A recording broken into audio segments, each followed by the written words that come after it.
Well, here it is, Thursday night at 10 after 8, and I thought I'd sworn off the chat rooms, and I saw on YouTube that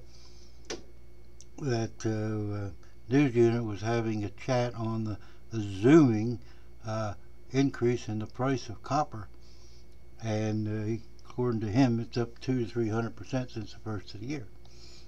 Well, what he's talking about are copper rounds, and they are so insignificant in the price of copper that I don't even think you can include them.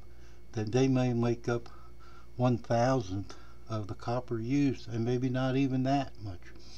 They're just a novelty, and people are paying outrageous prices for a novelty. You can go down to the flea market and from Tom or somebody for a couple bucks you can get a round, a 1 ounce round with something on it. Who knows? Maybe the American buffalo or whatever of copper. Now, copper is selling for two. I think it closed at 2.88 today a pound. So Tom's making a killing, and everybody else that are selling these things is making a killing. And somebody that thinks that that's a way of investing and buying copper and holding copper and hoping the price of copper will goes up is a damn fool. Because you take copper, 5 years ago, copper was almost $4.50. Now, the last year and a half or so, it bounces up. It goes up to $3, maybe a couple of cents over, and then it gets knocked back down again. Today, on the news unit was raving how copper, the difference between paper copper and real copper. Listen, I'll tell you where the price of copper is set. The price of copper is set at the junkyard. You go in and take, listen, less than 6 weeks ago, a friend of mine come around and he needed money, so I told him, I said, pick up any scrap copper you can find in the yard and any scrap iron. Then he took it off to the junkyard. They paid him at the time. Copper was about, say $2.90.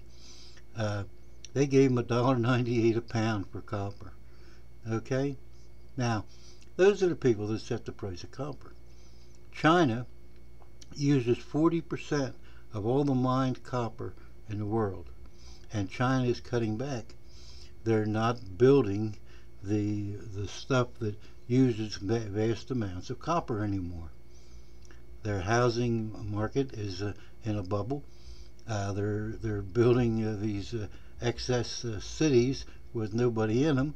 That's all coming to a halt. So they're going to set the price of copper. You want to know what the price of real copper is? Go to a junkyard. You might be able to buy it for $3 a pound. You're going to pay a little over spot, and you're going to sell it. If you go to sell it, I told you when it was 298, there was so much copper the guy had that he said, he told the kid, I'm going to give you $1.98, take it or leave it. Well, the kid took it because he needed the money.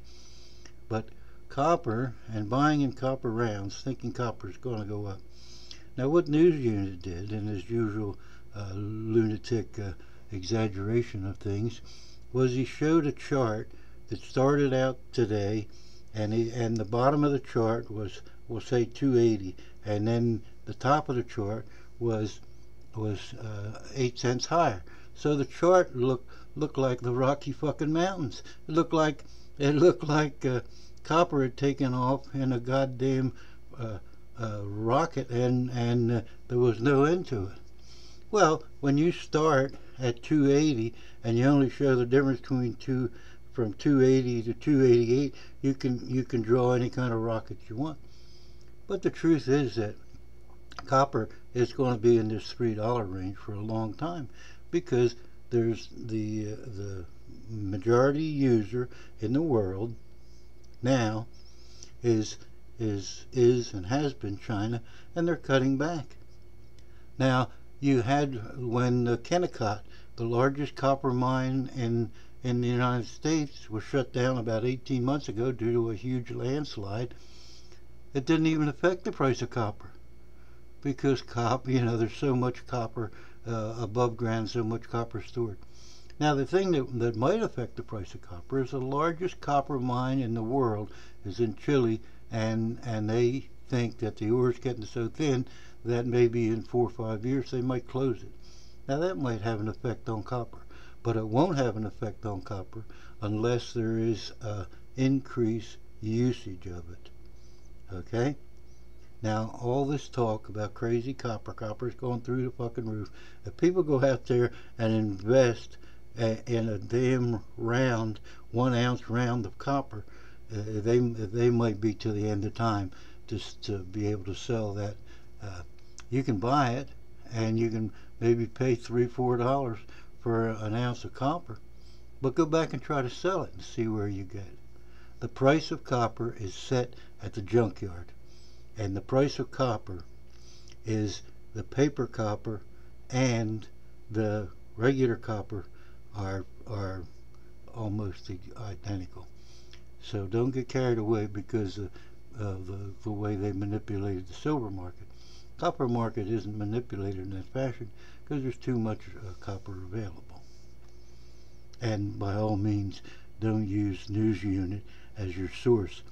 Now, I went back on there and flipped out for about 5 minutes because they kept arguing that look at these things, you can't get copper. You go to APMEX and so forth. Well, you don't go to APMEX, and you don't go to Northwestern. You don't go to these people that are killing you on the price of copper, and think that that's the benchmark set for the price of real copper. Real copper, the benchmark is set at the recycling place, and more so than any place else, is set in China.